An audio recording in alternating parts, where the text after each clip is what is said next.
It's only been a few weeks now, but James Webb does not stop surprising us pretty much every single day. So many new observations and so many new discoveries have already been made in such a short time, with more and more papers coming out every single day exploring some new detail that was missed previously.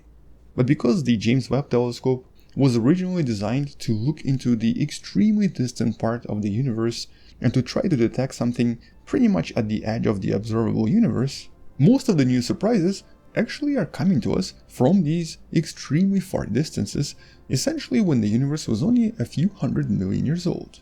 And so today I wanted to summarize some of these new discoveries from just the last few weeks, with the main focus essentially being these really distant galaxies and the discoveries from the edge of the universe, the observable universe. Well, first of all, you have to remember that the main strength of the telescope lies in the ability to detect infrared light.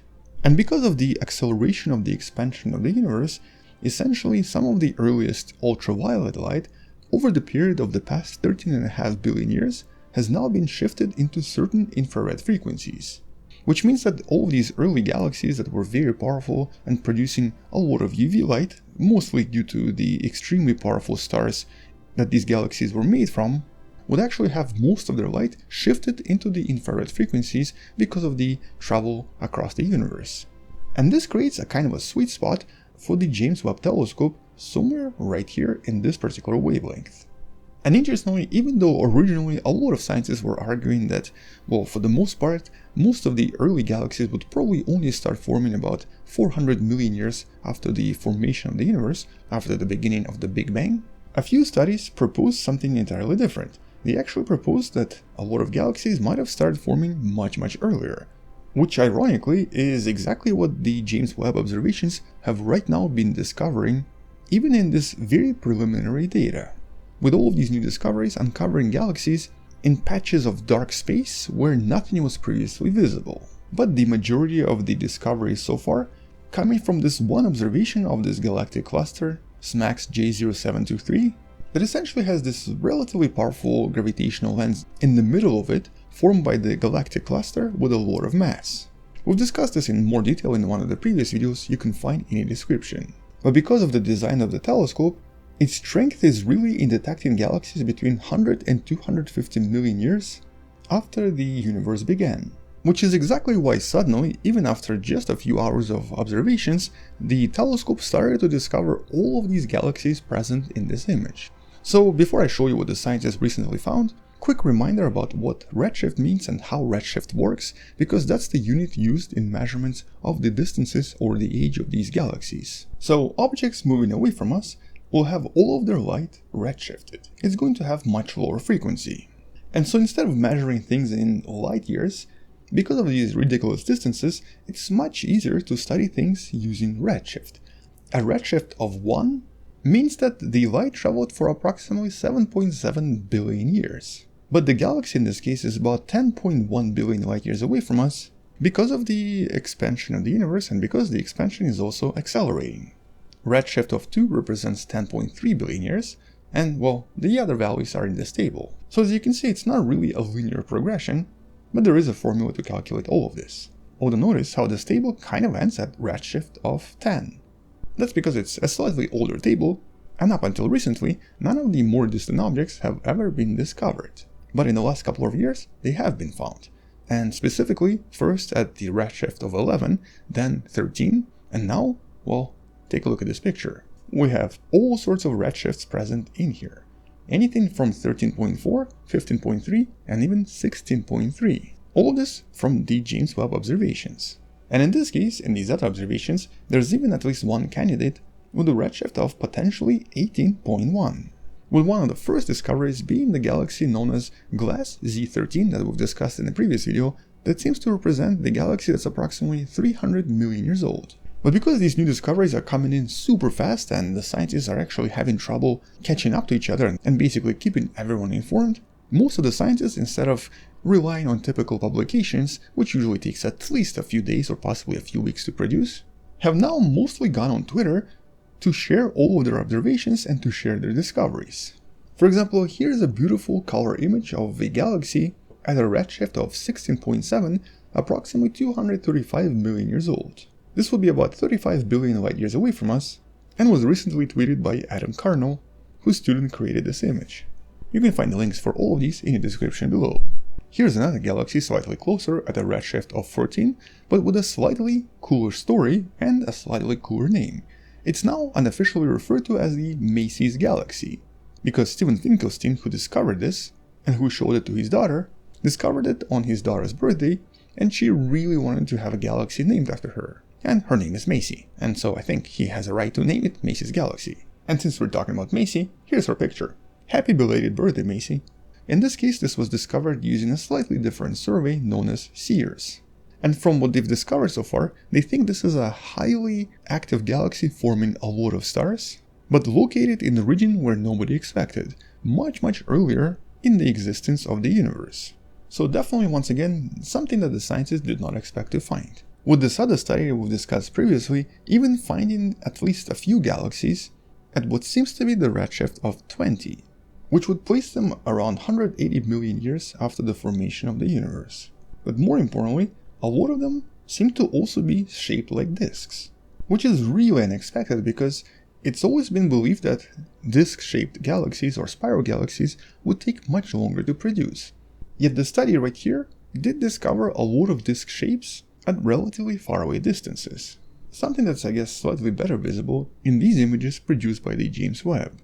Now obviously these are not super high quality images, but they do resemble typical disk shapes or typical spiral galaxies. Here are some of the more distant ones discovered in this study.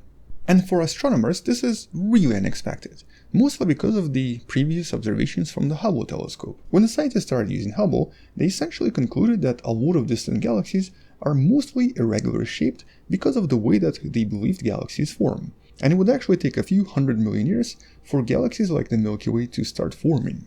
And to some extent, the computer simulations from the last few decades have also proved this to be correct. Galaxies start as irregular and eventually form into disks. This does take a few 100 million years. But that's not what the observations from the James Webb seem to suggest. There seem to be up to 10 times as many distant disk galaxies as initially thought, and many of them already have relatively stable shapes. And currently, obviously, nobody knows why. Moreover, at least one other paper from just a couple of days ago has also discovered that a lot of massive galaxies formed much earlier in the universe than was previously believed. And specifically, they discovered that centers of various massive galaxies have already formed and were already stable approximately 500 million years after the universe began, with many of them to some extent resembling some of the galaxies we find not so far away from our own home right now. And it's not just the mass, the size, or the structure. Analysis of some of these early galaxies has already revealed that a lot of them were very rich in a lot of different complex elements such as oxygen. And that's sort of unexpected because these complex chemical elements are sort of expected to appear a little bit later. Yet, surprisingly, a huge amount of these elements was discovered in some of these distant galaxies. The scientists expected to mostly find hydrogen and helium, but they found much heavier elements, which suggested that a lot of stars formed much quicker and then went supernova much quicker as well. But not all unusual discoveries came from the edge of the universe. Some of them came from other periods that we thought we understood pretty well. There's this one period known as the cosmic noon, and this is a period approximately 3 billion years after the formation of the universe, when the star formation peaked in the entire universe, and when most of the light was created, with the universe being at its brightest. And interestingly, the observations from this time suggest that the massive galaxies that existed back then, for some reason, looked much smaller in size, at least compared to the galaxies detected by the Hubble telescope from the same period. Now, it doesn't mean that the Hubble was wrong, this just means that the images from the Hubble telescope were slightly biased toward much larger galaxies. We did not see the smaller ones, which are now visible with the James Webb. And this kind of changes our perspective on how we believe galaxies evolve over time.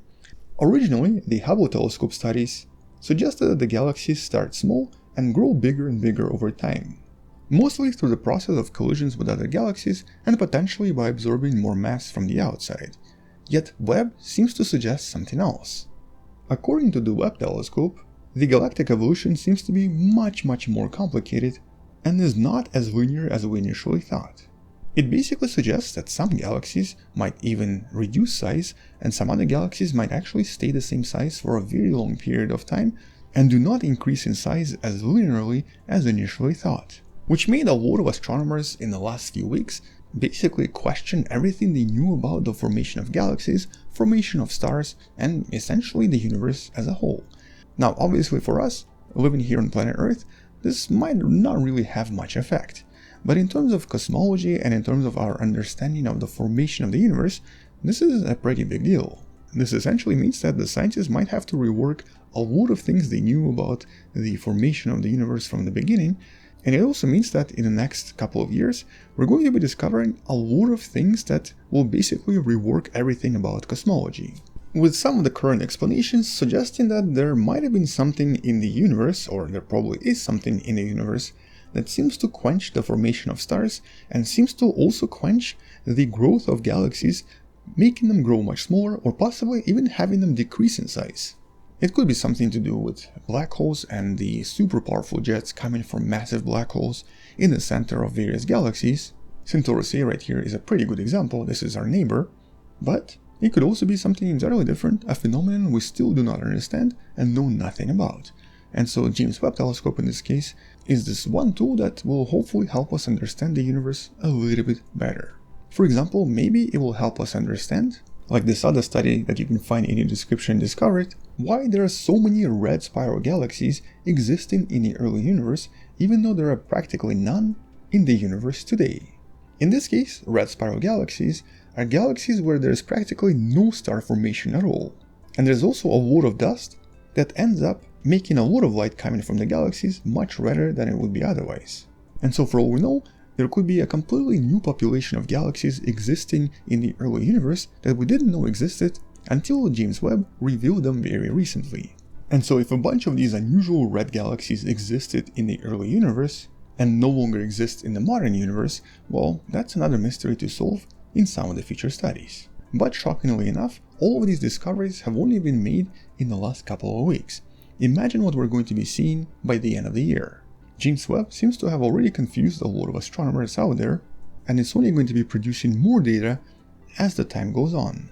Which I guess means that you should probably subscribe if you'd like to learn more about what the scientists find in the next few weeks, few months, or few years. I'm definitely going to be following up on all of these studies in the future videos, and until then, thank you for watching, share this with someone who loves learning about space and sciences, come back tomorrow to learn something else, and maybe support this channel on Patreon by joining channel membership or by buying the Wonderful Person t-shirt that now also features James Webb Telescope in the description below.